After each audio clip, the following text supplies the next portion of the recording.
Good morning my dear student of seventh standard. Today I will explain sericulture. कल हमने पहले video में मैंने आपको बताया था कि सिल्क जो वार्म होते हैं वो कैसे एडल्ट की फॉर्मेशन में आते हैं। आज हम पढ़ेंगे सेरीकल्चर। आपको पता है कि इनसे हम सिल्क की प्रोडक्शन करते हैं, तो इसलिए हम इसको सेरीकल्चर बोलते हैं क्योंकि हम सिल्क की प्रोडक्शन इससे करते हैं। पहले हमें पता होना चाहिए कि सेरीकल्चर है क्या। The rearing of the silk worm from the production of silk is called sericulture. यानी सिल्क वॉर्म से हमने सिल्क फाइबर को लिया, इसलिए हम इसको बोलते हैं सेरीकल्चर। अब इसमें क्या क्या प्रोसेस होते हैं। इसमें सबसे पहला प्रोसेस क्या है कि egg laid by a female silk moth are collected on paper. पहले हमने क्या किया, सिल्क मॉथ जो था उसने बहुत ज़्यादा एग प्रोड्यूस किए, हमने उसको पेपर में कलेक्ट कर लिया। डिफरेंट टाइप के पेपर्स होते हैं। They are kept under suitable condition of temperature 25 degree to 30 celsius and the humidity to help them to hatch. यहाँ क्या कह रहे हैं, हमने उसको एक ऐसा इन्वायरमेंट दिया 25 से 30 डिग्री सेल्सियस में रखते हैं, ह्यूमिडिटी भी इसकी 55 टू 60 अबव होती है। ये दोनों कंडीशन इसे हम प्रोवाइड करते हैं जिससे इसकी ग्रोथ अच्छे से हो। नेक्स्ट इसका स्टेप होता है when silk worm hatch from the egg are placed in the bamboo track that are linked with fresh mulberry leaves.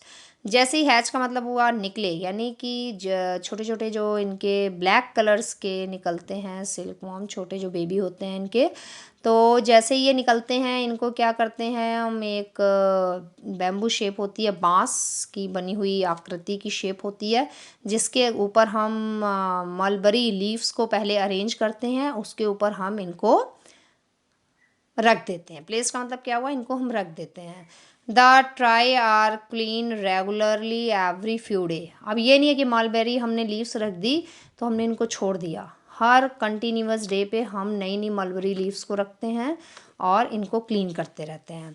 Next हमारा आता है a mature silk worm shifted to bamboo tray that have a small chamber silk moth develop inside this cocoons।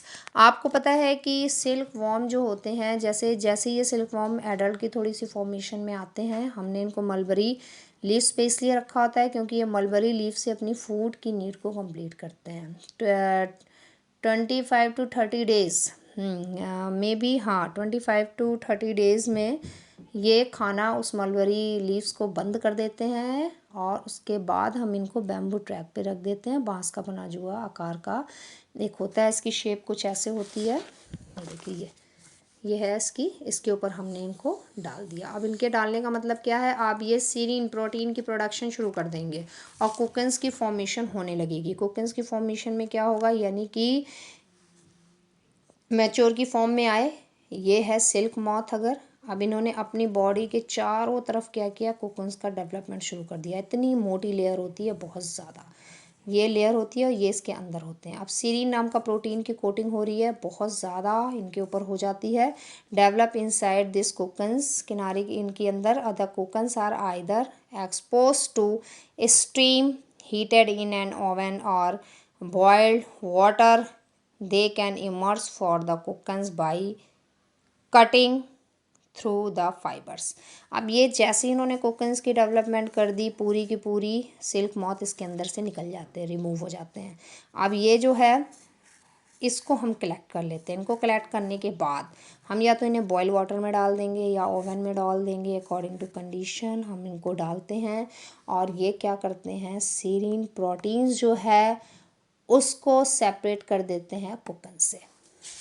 Next point में देखेंगे जिसको हम बोलते हैं डिगमिंग।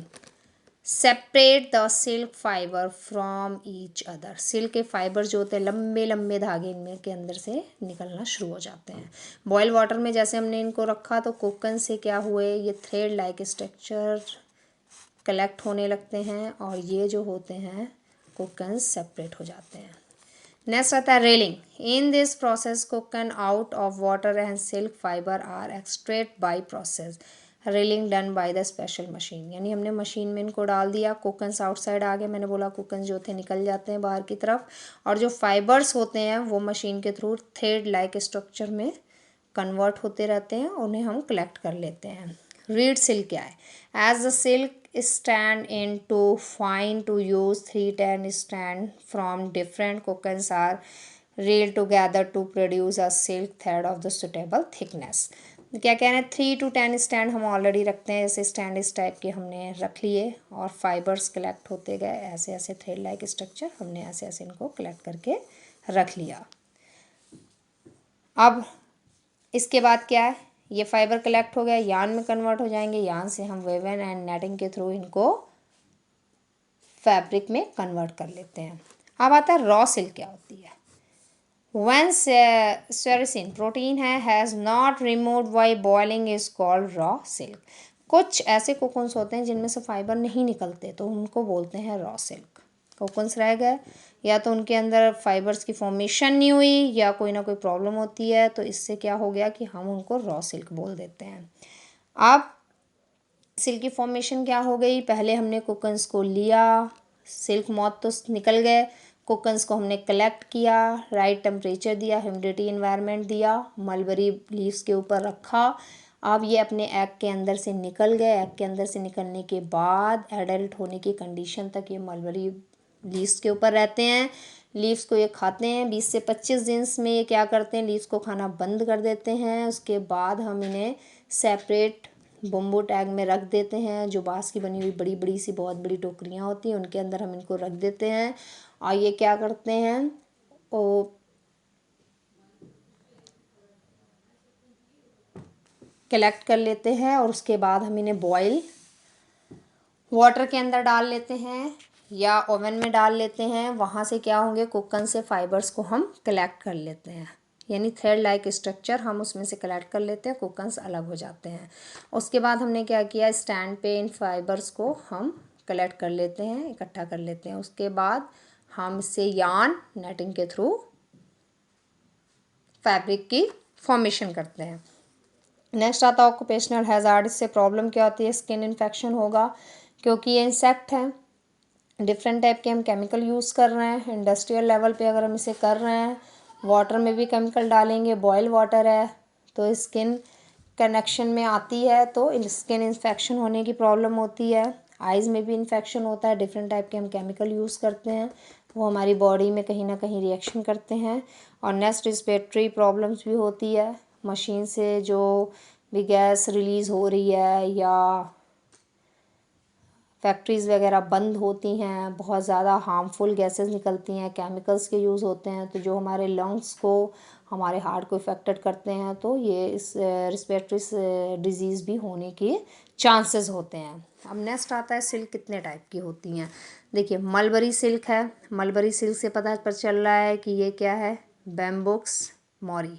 बैम्बुक्स मोरी जो है ये सबसे ज़्यादा सिल्क का, अच्छा सिल्क का प्रोडक्शन देने वाली सिल्क मॉथ होती है। अब ये सॉफ्ट होते हैं, शाइनी होते हैं, स्ट्रॉन्ग भी होते हैं। ट्रेसर सिल्क क्या है? एंथ्रेसिया माइलीथा से होते हैं। ये नेम है सिल्क मॉथ का। कौन से ट्री पे होते हैं? Arjun and essence tree. वैसे तो हम मलबरी ट्री का ही नाम जानते हैं, मलबरी लीव्स को जानते हैं, तो ये किस पे? ये अर्जुन्स की लीफ या असन्स की ट्री लीव्स पे होते हैं। इनका कलर लाइट ब्राउन होता है। कोसा सिल्क क्या है? ये किस ट्री पे होते हैं? शॉल पे, सोया पे या अर्जुन ट्री पे पाए जाते हैं। सॉफ्ट हैं, शाइनी हैं, और इनको हम जनरली ट्रेडिशनल इंडियन साड़ीज़ बनाने में यूज़ करते हैं। नेक्स्ट आता है हमारा मेगा सिल्क। ग्रो है। ग्रो कहाँ करते हैं? स्केलर एंड सॉम प्लांट्स होते हैं। सोलर एंड सॉम प्लांट्स के ऊपर ये डेवलप करते हैं। इनका कलर गोल्डन येलो होता है। ईरी सिल्क है। ये इसका नाम क्या है? जो सिल्क मॉथ है इसका नाम फिलोसीमिया रिसिनी सिल्क वॉर्म का नेम है। इसको हम कास्टर सिल्क वॉर्म के नाम से भी जानते हैं, क्योंकि ये कास्टर प्लांट्स के ऊपर डेवलप करते हैं। कलर इनका वाइट या ब्रिक्स कलर के होते हैं। अब हमने सिल्क की फॉर्मेशन जान ली कैसे हो रही है। अब हमें ये पता होना चाहिए सिल्क की फॉर्मेशन शुरू करने वाला जो कंट्री थी वो थी चाइना। मे बी 1865 में इन्होंने शुरू किया था और इनका प्रोडक्शन इतना ज़्यादा हुआ कि पूरे वर्ल्ड में फिर सिल्क का प्रोडक्शन होना शुरू हो गया। अब इंडिया जो है पूरे वर्ल्ड में नंबर 2 पे आती है, लेकिन चाइना को क्या माना जाता है, डिस्कवरी ऑफ सिल्क। तो today silk related topic finish, and thank you so much.